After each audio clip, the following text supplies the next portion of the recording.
Ashtapati, the true Guru cherishes his disciple Sikh. The Guru is ever merciful unto his servant.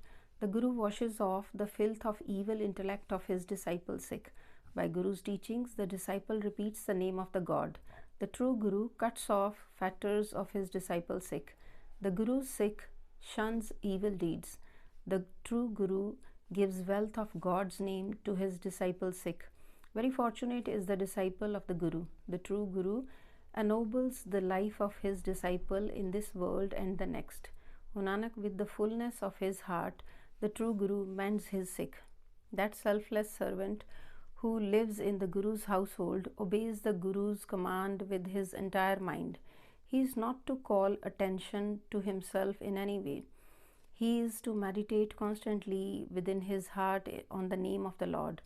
On who sells his mind to the true Guru, that humble servant's affairs are resolved.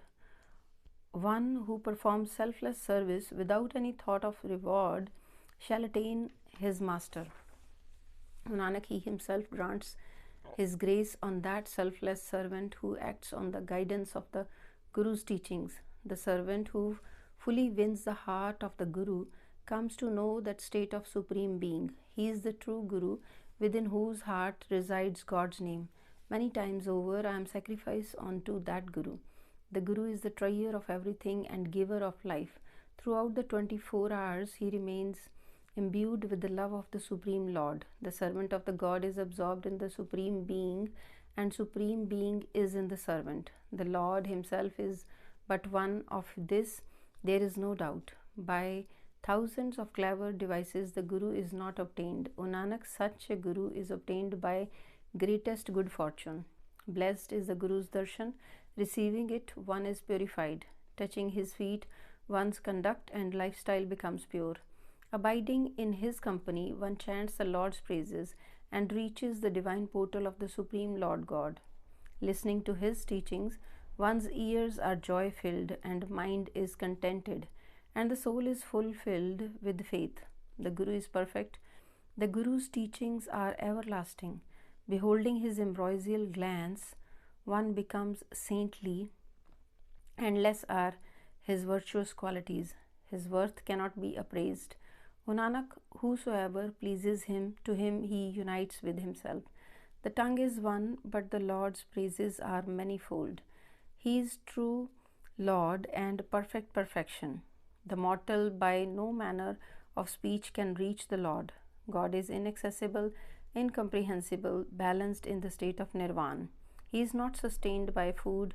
He has no hatred or vengeance. He is giver of peace. No one can estimate his worth. Countless devotees continually bow in the reverence to him. In their hearts they meditate on his lotus feet. Nanak is forever a sacrifice unto the true Guru. By Guru's grace he meditates on the God. Only a few obtain the ambrosial essence of the Lord's name. Drinking in this nectar, one becomes immortal. That one never perishes, whose mind is illuminated by the trier of excellences. 24 hours he takes the name of the Lord. The Lord imparts true teaching to his servant.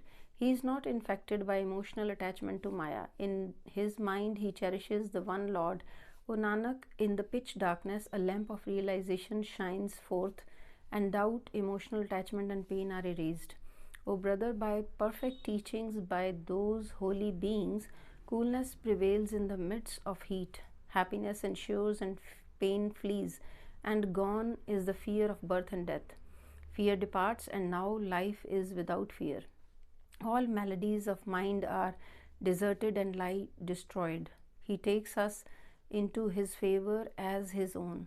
O Nanak, in the company of the holy, chant the name of the Lord, by which stability is attained, and doubt and wandering ceases, by listening with one's ear to the praises of the Lord. Lord, who by himself is absolute and unrelated, by wielding his might has charmed the whole universe. His wonder he has himself created. His worth he himself knows. There is no other than God. He, the one Lord, is pervasive in all beings.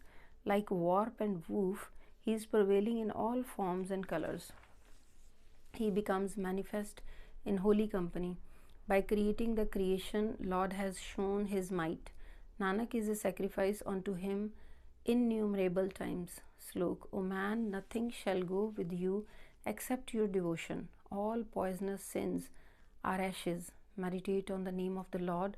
O Nanak, this is the true wealth. Ashtapati, reflect upon God in the company of the pious beings. Meditate on the one Lord and have the name as your support. O my friend, forget all other pursuits and place the Lord's lotus feet into your mind and heart. The Lord is all powerful and potent to cause all that happens. Grasp firmly the object of the Lord's name. Gather this wealth and become the most fortunate. Pure is the teaching of the holy beings. Keep faith in the one Lord within your mind. All diseases, O Nanak, shall then be dispelled. The wealth which you chase after in the four directions, you shall obtain that wealth by serving the Lord. The peace which you always yearn for, O friend, that peace comes by the love obtained from the company of the holy.